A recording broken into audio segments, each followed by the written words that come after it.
उयो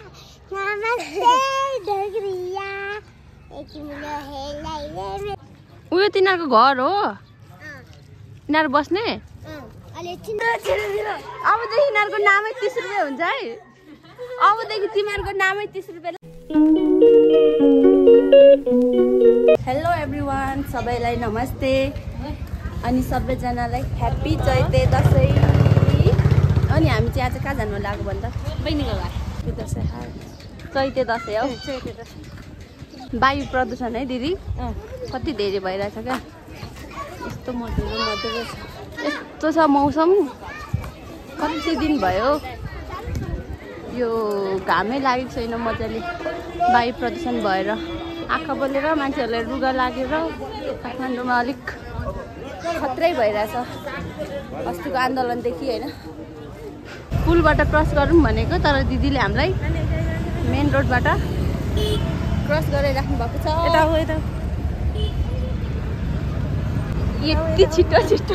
सो अहिले चाहिँ हामी गाडी पर्खिँदैछौँ दिदीलाई चाहिँ कस्तो देखिरहेको छ कसरी हेर्नु भएको गाडीलाई कसरी हेर्नु भएको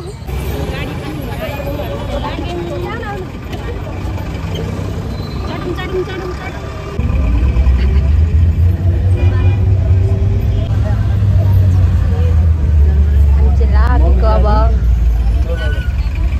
गाडीमा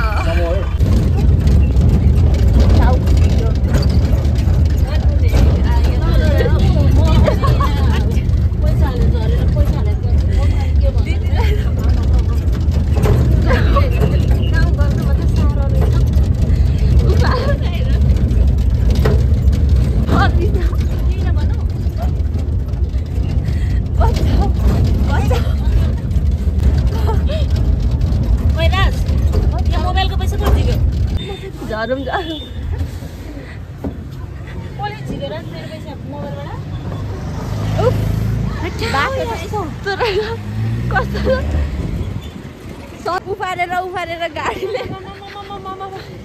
कस्तो लाग्यो त्यो त गाउँघरको पछि भन्न साह्रो गरी उखाएर कस्तो अनि बाटो कस्तो नराम्रो रहेछ नि त यता त नि मौसम यस्तो छ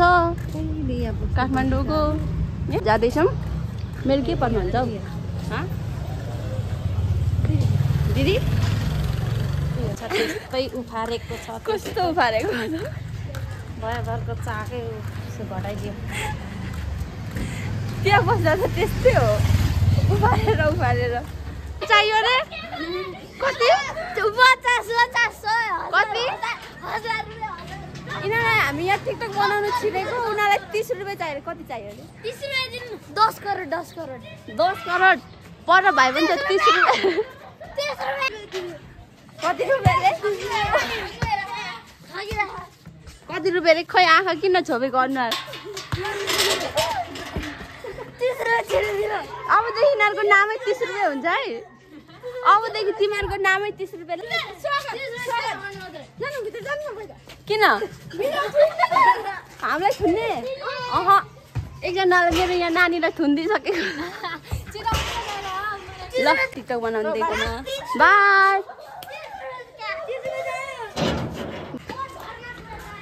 30 रुपियाँ दिनुपर्ने रे यिनीहरूलाई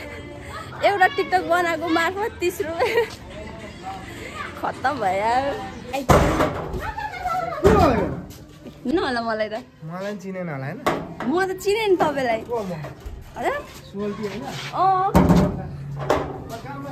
Life is really too pale.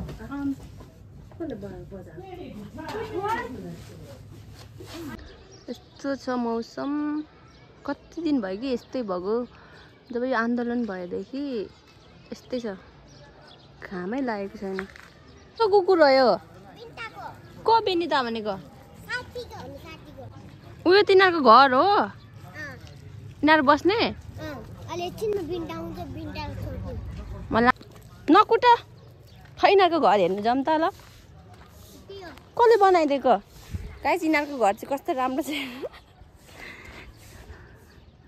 कसले बनाइदिएको यो घर तिमीहरूले अब म बस्छु ल यो घरमा ल बस्छु ल आऊ आऊ चुम्मा गरिदेऊ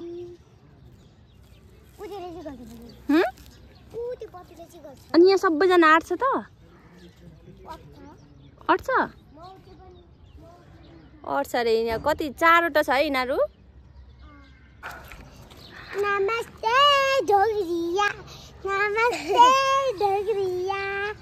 एक मिलो हेलाइले मेरो धक्कन ढोग्रिया hi guys hello hello hello के भयो गाइस बाजामा छ न हेलो बाजामा छ तिमी पनि गाइदेऊ न त गाइदेऊ न तिमी पनि सिसा सिसा गाइदेऊ त किन लजाको गाइदेऊ न ल अलिकति गाउने एकछिनमा गाइदेऊ न एउटा पप्पी लिएर आऊ त अनि गाइदेऊ गाउ न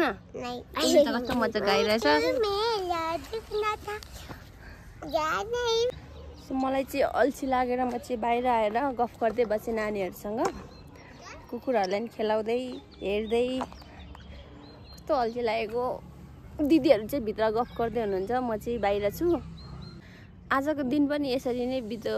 अब भोलिदेखि फेरि काम जानुपर्छ शनिबार भन्नु मात्रै हो एक दिन छुट्टी हुन्छ बितिहाल्छ एकैछिनमा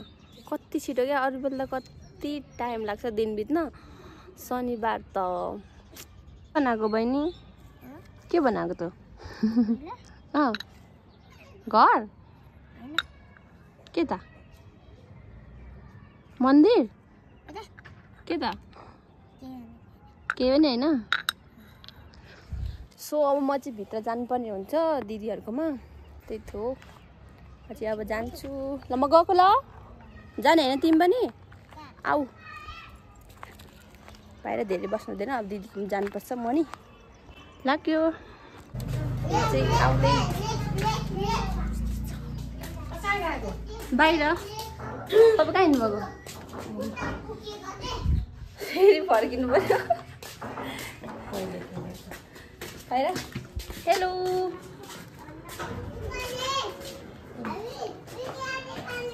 हेलो हेलो भन्देऊ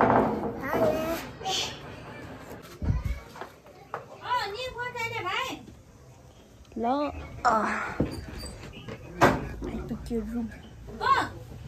बसु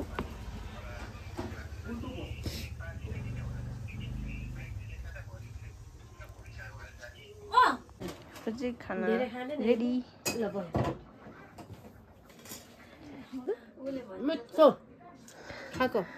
मासु भात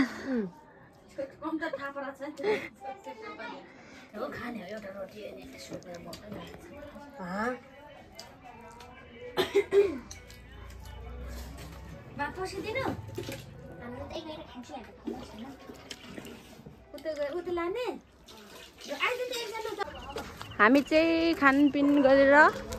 लाग्यो अब रुमतिर घर जाँदै सुनसान भइसक्यो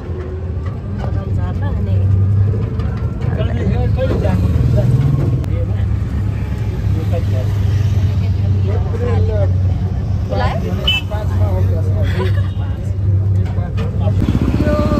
चाबेल चोक क्रस गर्ने हो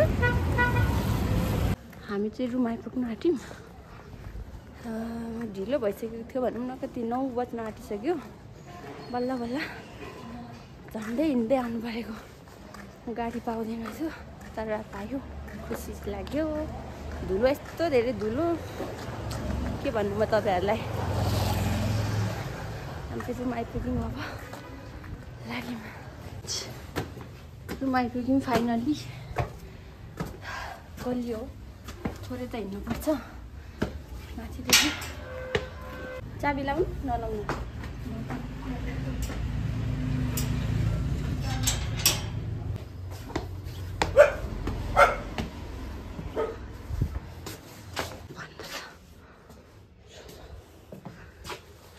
सो गाइज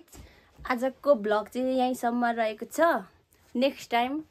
अलिक राम्रो ब्लग लिएर आउनेछु सबैजनालाई happy Chaite Dashain okay by by